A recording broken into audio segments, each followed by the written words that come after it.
The reason that people voted leave are plentiful, and I'm not going to pretend that they all agree exactly with me.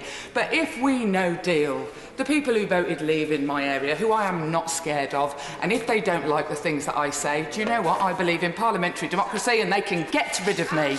And I am not frightened of that prospect. I wish the Prime Minister had not been made to be frightened of the people who sat behind her. She's certainly terrified of the people in the country. What the people will face where I live in the event of no deal, what they will face is still the same levels of poverty, still the same unstable job market.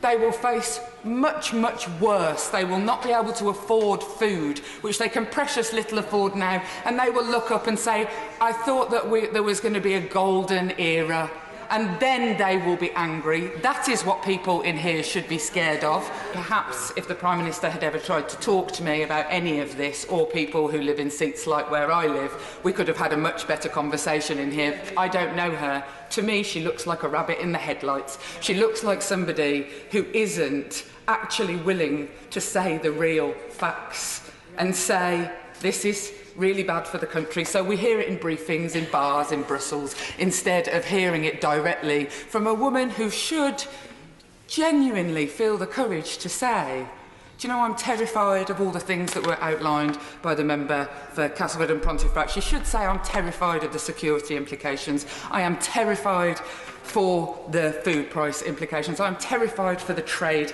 implications. And do you know what?